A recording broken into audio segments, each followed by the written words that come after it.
and I'm also Federal Highway's technical lead for stormwater and water quality. Thank you for joining us in the aptly named crystal room. I keep on saying chandelier room. So we're going to talk about stormwater today.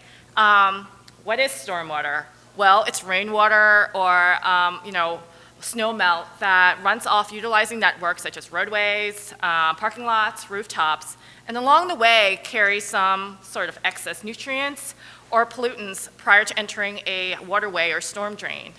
Along the way, you have to tie in hydrology, hydraulics, and stormwater. It all kind of ties together.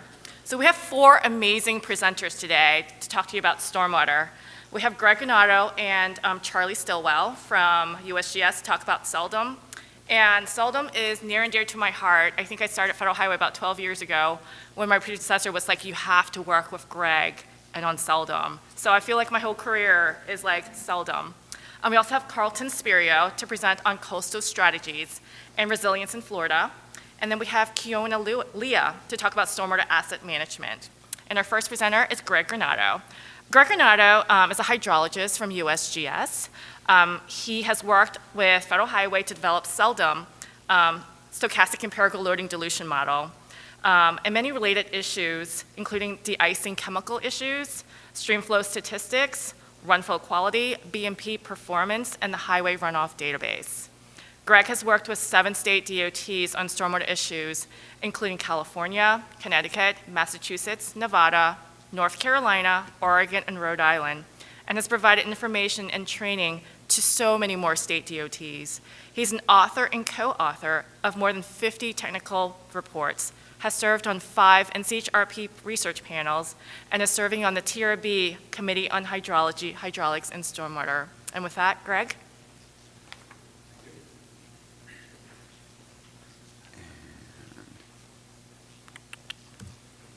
All right, so today I'm here to talk about simulating the effects of I should probably be up here, right?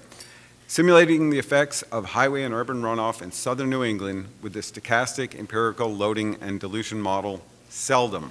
So I guess my classic bad dad joke is SELDM is the frequency which you want to have stormwater problems, right? So the 2 primary tools are the highway runoff database and the stochastic empirical loading and dilution model. So the highway runoff database, we've cataloged highway runoff from across the country. Both of these are designed to be easy to use. Another bad dad joke is if you can do online shopping, you can run our applications. So it's a number of clicks to get what you need. For example, the highway runoff database, to get the statistics you need, is 5 clicks, 5 choices, and you get what you need. So the highway runoff database has water quality and statistics and other hydrologic data from the original Federal Highway 1990 data set and newer data for 19 states and a lot more data sets. So we have 37 data sets, 242 sites, about 7,000 events, and more than 100,000 event mean concentrations.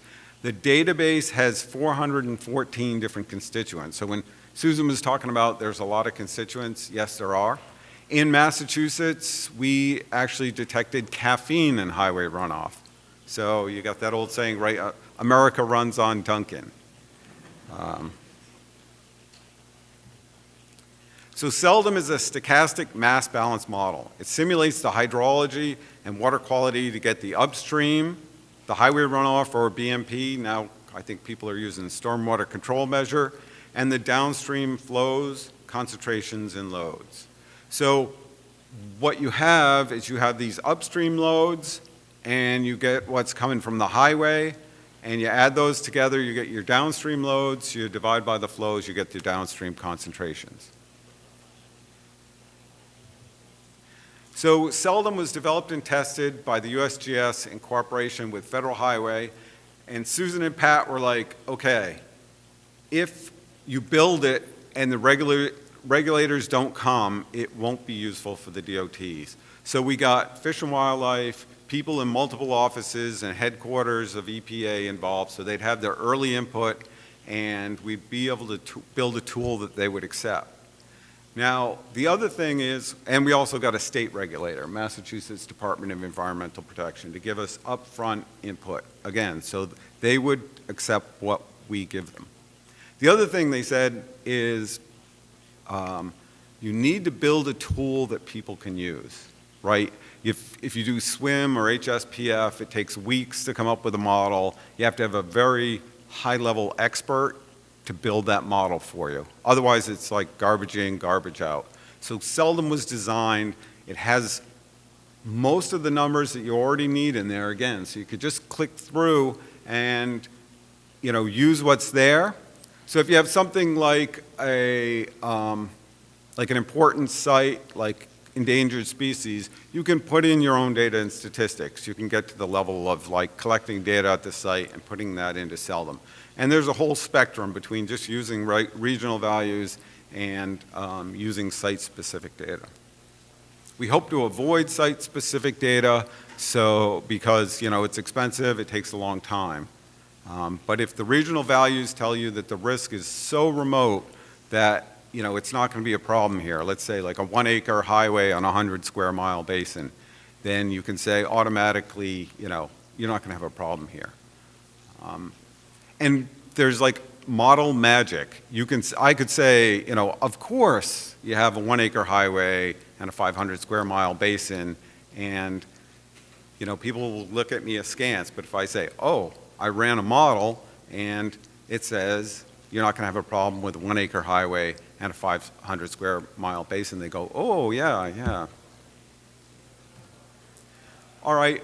SELDM is being adopted by a lot of DOTs. So this map shows, in blue, we see the places that we've had on-site water quality training.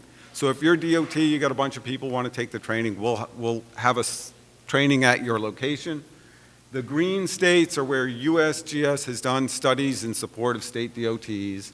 The light green sites are where the DOT people have used SELDM themselves without support, and then the red sites are places where consultants have, used SELDM for EISs, or college professors have used it. So there may be many more states. I only hear about the ones where people call me and ask for information. So Susan has me work with state DOTs to do training, and also, for technical support. So if you're using SELDM and you have questions, you can call me. I can't do the whole job for you unless, we do a study, but I'm happy to spend, time. For example, Mass Highway had to do 80 coastal TMDLs, and they started out with SWIM, but it was going to take the whole DOT budget to develop all those models.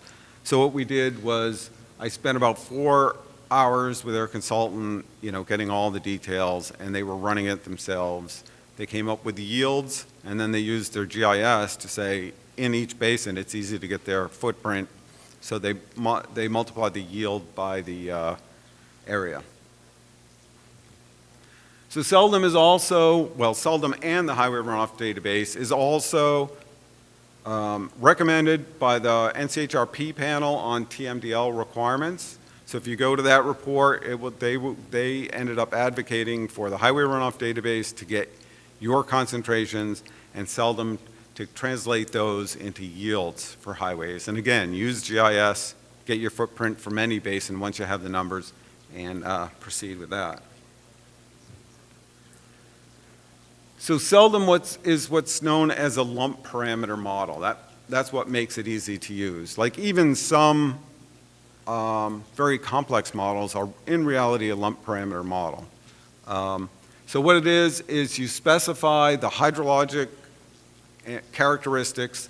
Like I said, it's simple. All you need is the location, latitude and longitude. Now that there's Google Earth and whatnot, it's really easy to get the latitude and longitude. And then we're at NHEC, so you guys know drainage area, the main channel length, and then the 1085 slope. How many people know the 1085 slope from the old flood equations? So we try to adopt things that people were familiar with. It also takes the imperviousness of the upstream basin and the site of interest. Now, because it's a lump parameter model and it just needs these simple variables, if you're having a problem like at a highway maintenance yard, you have your area, imperviousness, length, and slope. If you have a parking lot, area, length and slope, imperviousness of your parking lot, or, any other facilities. We've done a lot of urban runoff studies, mainly because, the regulators like to throw snowballs at the DOTs, like, oh, you guys are the problem. But when you look at, like, the upstream imperviousness, and we've done a number of studies for this, we often see for TMDLs, you could rip out all the highways and there would still be a problem because everyone else is contributing to the problem. You guys are like decimal dust, usually. Somebody, I think at the practitioners meeting said, you're a ribbon of urban pervious across the land. It's just a small amount. Okay, what SELDM gives you is risk-based information. So there's never just one answer. So it gives you, depending on your precipitation statistics, like 1,000 to 2,000 storm events. And this graph shows how we would look at risk. So on the vertical axis, it's like a log scale. It's total phosphorus. That's like one of the biggest ones for TMDLs. And then along the horizontal scale is the risk of an event equaling or exceeding a given concentration. So hopefully at the National Hydraulic Engineering Conference, you guys have seen these weird probability scales, right? What we care about are the very high values and the very low values. So the probability scale, you can see the weird spacing here. It accentuates so you can see those things, so they're not just piled up on each other.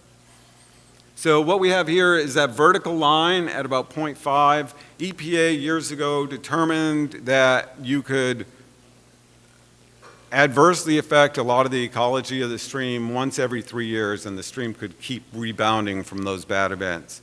So in terms of the risk, that's often what we focus on because that's what's in water quality standard. And then that horizontal line, 0.1 milligram per liter. If regulators want to apply that to highway runoff, you guys should scream, yell, jump up and down, call me. We have simulations that show that there's no way you're going to get there. And that's what this graph shows with some Massachusetts data. So what we can see is that the 3-year risk, the highway runoff here is going to be about 1 milligram per liter at that 3-year risk. And then if you put in the BMP, I think this was just a grassy swale, you drop that almost in the concentration at that risk almost in half because you're reducing the the flows and the concentrations. So your loads are lower. So let's see. So if you're talking about applying a receiving water standard to this highway runoff, we see that the highway runoff is going to exceed that risk about 50% of the time. You put in a BMP, it's easy to clean dirty water, it's harder to clean clean water. So we can see once the concentrations get smaller, the BMP isn't quote unquote as effective. So you see the risk when you put in the BMP is about 35% of events are going to exceed that 0.1 milligram per liter standard.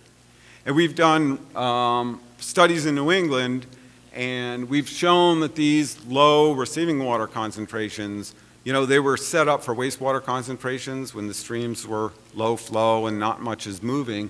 If you look at stormwater, a lot of these really even natural streams can't attain these standards. EPA is coming up with these kind of wild new standards where it's like, what was the movie, Will Smith with the aliens? The best of the best of the best, right? So they're comparing everything to these pristine, mountain streams. It's just not applicable. So we talked a little bit about TMDLs. So this is what SELDM gives you. Again, it gives you a population of annual yields and with and without BMPs. So we can see this is about 30 years of data, and we can see the vertical axis is the annual yield of pounds per acre per year.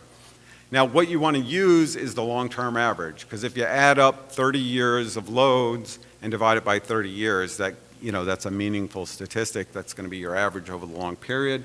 However, you have to look at that margin of safety And with a population, you can kind of get an idea of like maybe one year it's kind of bad, most years it's not as bad.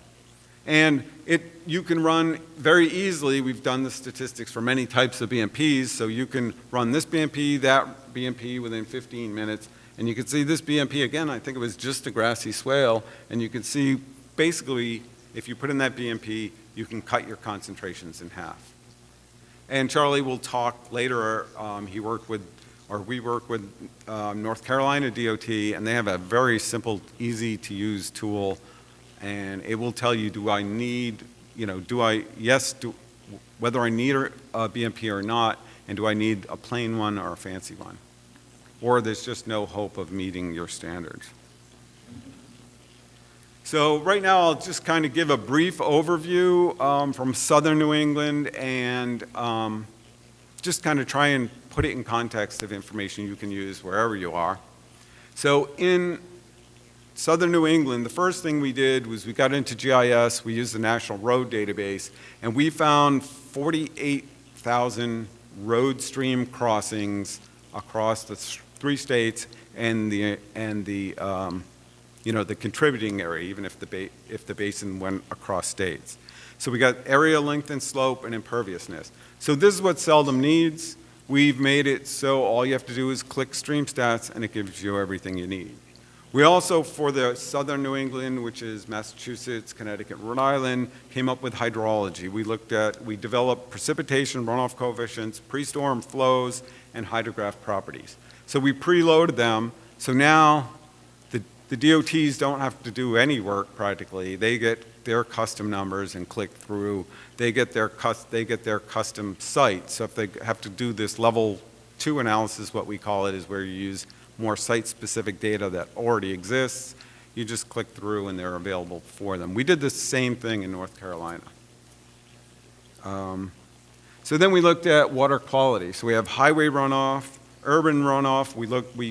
We extracted all the inflow data from the International BMP database, and we calculated urban runoff statistics for you. So that way, again, when you're a DOT and the regulators are slamming you as the problem in the basin, you can get that imperviousness, you multiply it by the yield of urban runoff. So, for example, the Charles River, Milford, Massachusetts, I just picked this one randomly, but there's like 11,000 acres of directly connected impervious area that's urban runoff, and the highway that they were worried about was 11 acres. So, you don't have to do the math, but if you have a magic model, right, the regulators will say, oh, okay, I accept that. What's that? Yeah, I guess I can slam them because they're not here. I have to behave a little bit better and be more, agreeable when they are. So again, we added the road crossings, road lengths, hydraulic variables, and land covered stream stats. So you just go in there, you can kind of see the little map. I should have made that bigger. You click at your highway site in stream stats, and it does all the upstream basin characteristics. For the highway, the answers aren't hugely important. It's kind of funny for the highway. You can even just get on Google Earth and kind of use the measurement tool to get your area. And if you kind of click along the road or you look at a topo map, you can see the length that you're looking for. And usually we recommend that you just model the paved area and then the grassy strips are your BMP. Or you can take, if the whole right-of-way and, the paved area is 100% impervious, but your right-of-way might be 30% impervious. And if you use that, you have more area, more flow, but your runoff coefficients are going to be a lot lower. But to be more standard, we typically in the highway runoff database try and look at pavement runoff. Because, right, every site is different if you started including all the mixed sites that include the medians. That's almost like BMP runoff, right? Because it's funny, but grassy swales are actually a good treatment. And it's convenient because you can call it lid, and it's, most of your states probably drains to grassy swales. Okay, I tried to make this bigger, but it's still kind of teeny to see. It's stream stats, output, capture. So what we did was we did 4 categories of roads. It's basically limited access highways, major connectors, local connectors, and then local roads. So what we see across the state is the other thing that DOTs can look at. Some of you guys own like every road in the state, or you're responsible for, but up in Massachusetts, they only get held to the fire for their pavement and their bridges. So what we see across the nation, and I think it goes back to like the AASHTO Green Book, is like 80 to 90% of road crossings are going to be local roads. You guys are going to, own 10 or 20%. So you might be part of the problem, but you're not a big part of the problem. So we also get that 1085 slope that NHEC people love, the drainage area. And again, we give the developed area, which is the pervious and impervious values, and then just the impervious, the total impervious area, which is pavement. And for the hydraulics of the model, for the upstream, you get the length of the longest flow path. And that's used, the length and slope and imperviousness are used to calculate the timing of runoff from the highway and the upstream basins. So you only get to dilute your highway runoff into that part of the hydrograph of the upstream basin that occurs while your highway runoff is discharging. Now, if you put in a BMP that slows down the runoff from the highway, it gives you a lot more dilution because you're kind of getting deeper into that upstream storm flow hydrograph.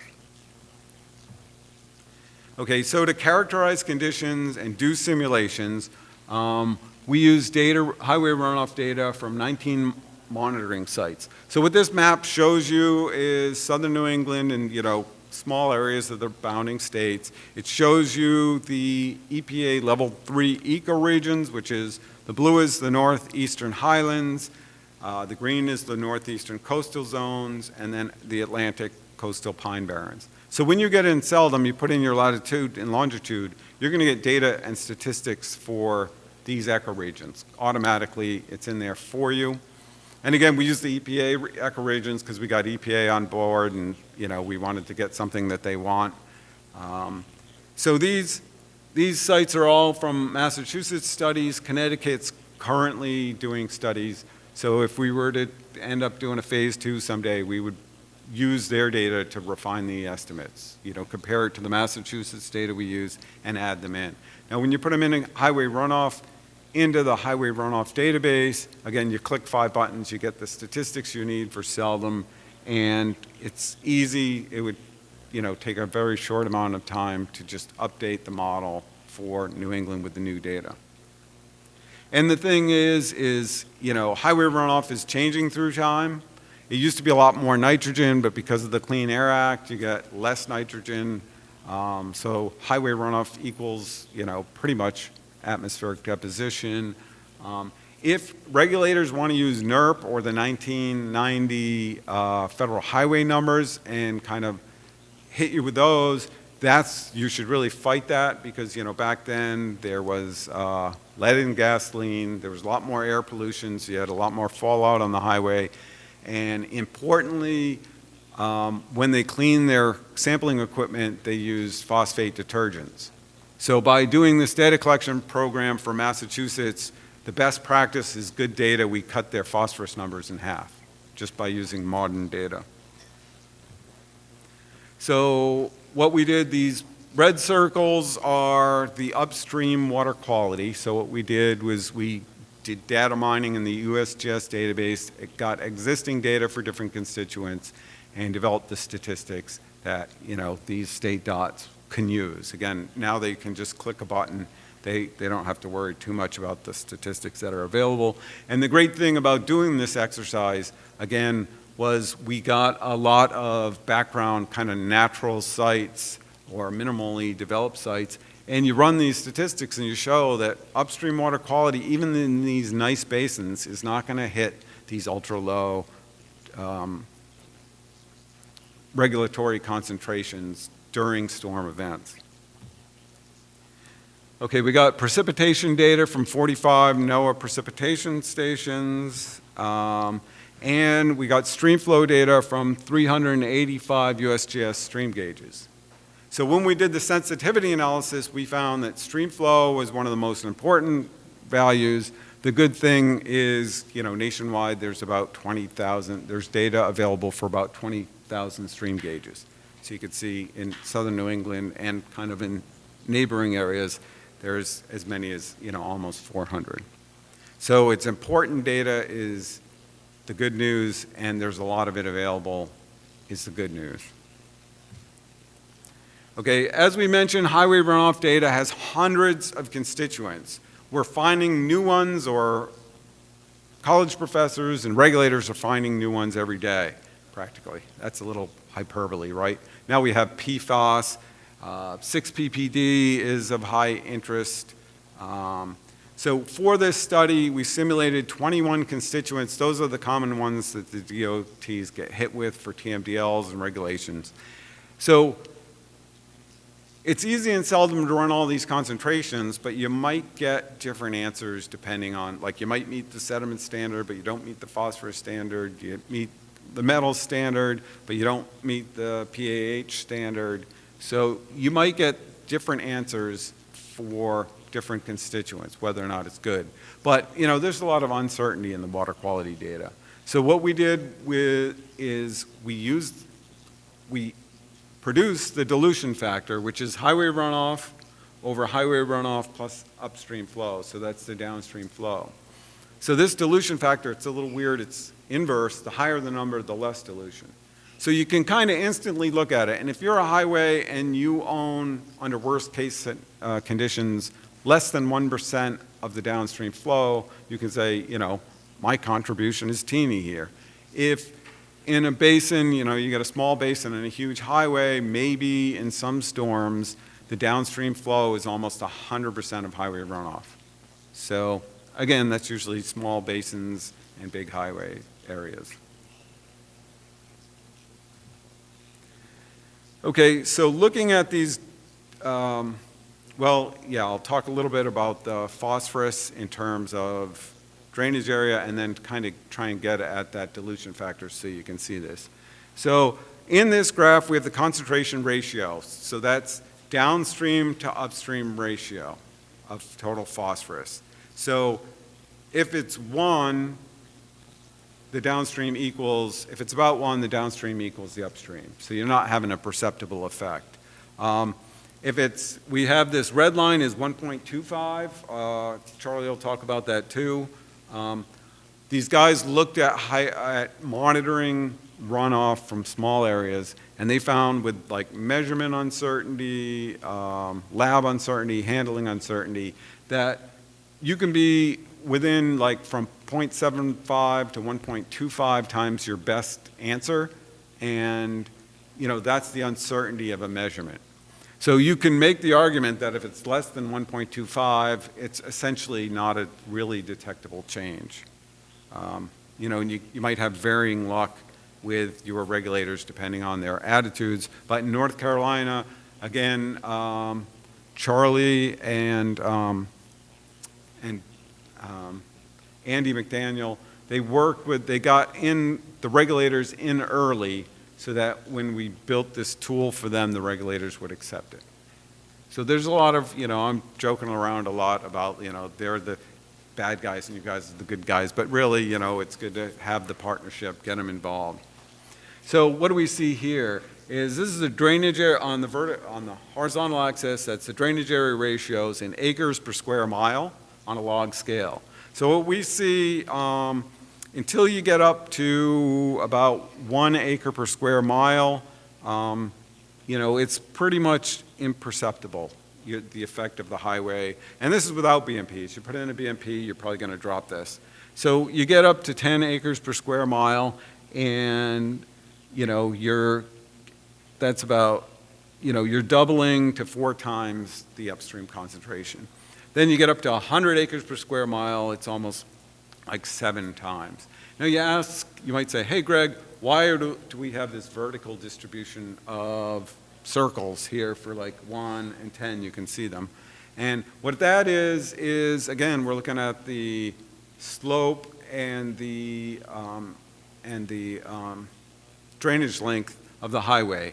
So with the different slopes and drainage lengths, you get the different, the different durations of highway runoff, and therefore you get kind of different impacts on the highway.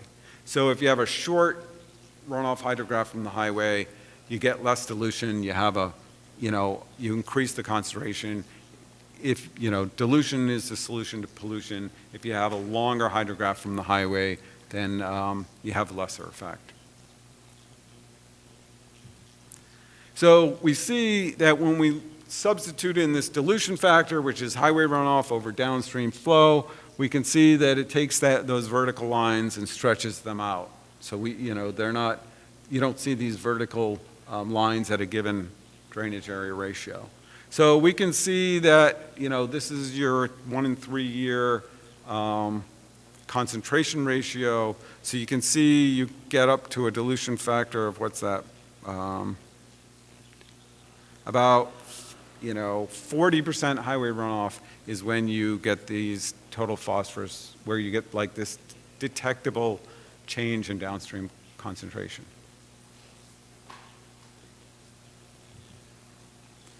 So as part of this study, we wanted to say, if you have to collect data, where do you want to spend your money? So we looked at the different variables that go into runoff, and this is the dilution factors from 0 to 0.5. These are different risk levels. So the gray boxes are that's the worst case scenario, that like 1 in 30 year event. And then we move down, you can see these gray circles are that 1 in 3 year event, and then that the purple triangles is like a 1% chance of exceeding that dilution factor.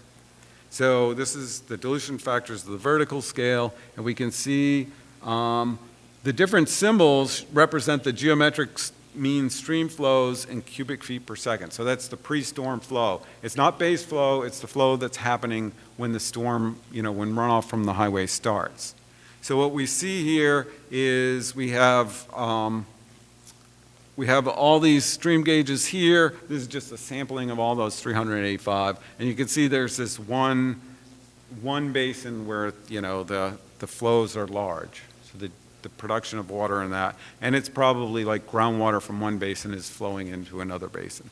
So we can kind of see there's like an exponential decay in terms of your effect on the highway. As you get greater and greater upstream pre-storm flows, you have a less effect. And again, it's, the classic case is dilution is the solution to pollution. What we've done is kind of quantify it. And so I'll go to the next slide.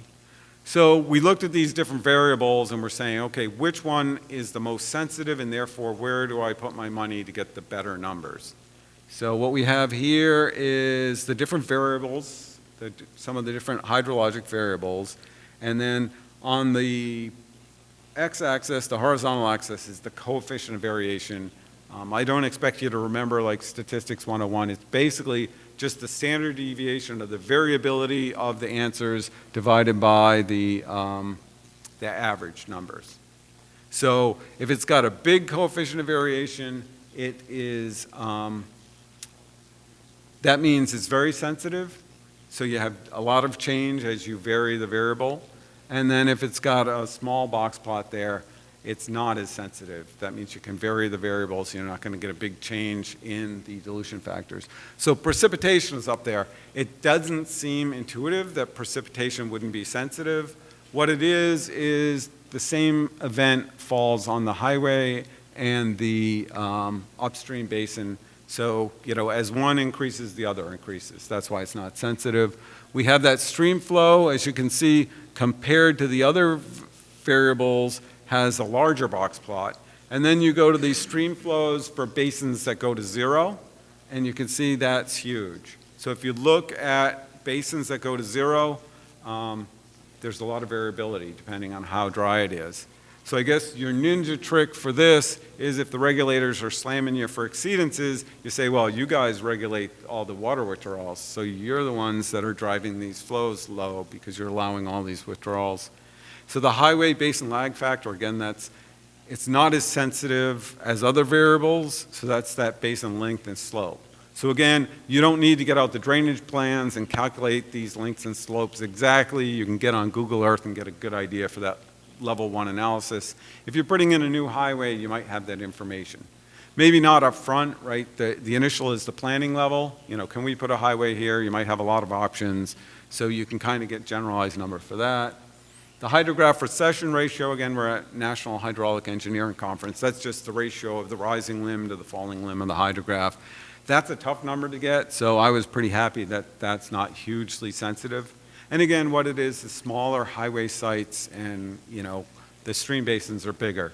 So, you know, you're not getting large differences in the recession ratios.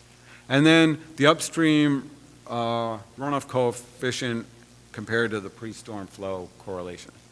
So sometimes people use the antecedent soil conditions, you know, that's kind of a spot thing. What we looked at like a couple hundred sites, and we found that the pre-storm flow was the best predictor of, you know, it's the wetness of the basin, so the runoff coefficients vary with the wetness of the basin. You get a wetter basin, you're going to get a higher runoff coefficient. If the basin is dry, a lot of that rain's going to get soaked up. You get a lower concentration. And we don't do this like deterministically, it's done stochastically using statistics. So it's not like one equals the other, you get variation. It's just going to tend to have lower runoff coefficients. And here it is. First, I showed you the hydrologic variable. What we found was the water quality concentrations from highway runoff were huge. And what we show here is the BMP selection. Which BMP you pick gives you a lot of differences. So that's good because if you pick, you know, different BMPs, it's going to show a different effect on the stream. And in this case, again, it's the dilution factor. So this is just the effect of hydrograph extension and, you know, reductions in flow. So this is an important takeaway. What I talked about was that these relatively natural basins still have high phosphorus concentrations. So what this is, the ratio of the downstream untreated to BMP treated flows. So like this top one means that the untreated was 2.5, the downstream concentration was 2.5 times the one with the BMP. So, you know, a BMP would do a good job there of reducing potential problems. And then we see as the upstream concentrations get larger and larger, that ratio goes to 1. So the takeaway for that is that, you know, the focus of the MS4 program is put BMPs in developed areas where the water quality is kind of bad, but it's futile, you know, and it's futile. You're not going to make a change. And that's, you know, that makes us all sad, but it's also good news because, right, these highly developed areas, it's hard to put in good BMPs. In the low developed areas, you have a lot more options. And there's a recent NCHRP report that talks about the water-centered approach. So increasingly more and more, the regulators say you don't have to put in a BMP downtown, just put it in the Huck 10 basin up, you know, and do it up where the water quality is good. And I guess my answer to that, instead of making a BMP that you have to maintain for 50 years, and, you know, the cost of BMPs grows to half the DOT budget. If you look at the long-term costs report from NCHRP, they're surprisingly expensive over the long term. If you can just give money to somebody to buy land and put it in preservation, that's going to prevent problems from happening. So we'll be having classes for SELDM online. We do like a virtual mixed class where we get together and talk about runoff. We try and make it fun. And for all us nerds in the audience, you can go to YouTube and get the videos. The videos are there for you, so you don't even have to contact me. And we talk about, there's some good general information, and then there's, you know, detailed SELDM information. I think our most popular video is how to manually do a drainage area. So all the young kids nowadays still want to know how to do that. So we also have the links to the SELDM and the highway runoff database software, and I think about 20 reports and journal articles by myself and others are available on our main webpage. It's just www.usgs.gov/SELDM, and it will bring you there. There's a lot of information. A lot of these things we talk about, like the futility of the highway for solving a TMDL problem, are there. All right, any questions?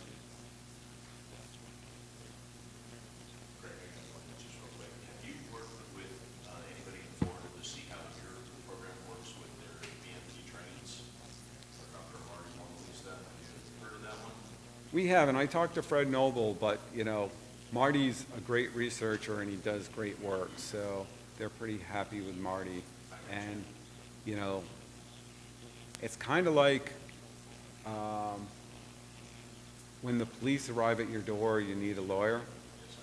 So it's kind of like that. We tend to hear from people once they get the problems, when they get these consent decrees, you know, a lot of times us water quality people are like the poor country cousins compared to like the people who are building bridge and doing hydraulics. So, you know, in consent decree is usually spurs a lot of environmental concerns. But I wish that you don't have them.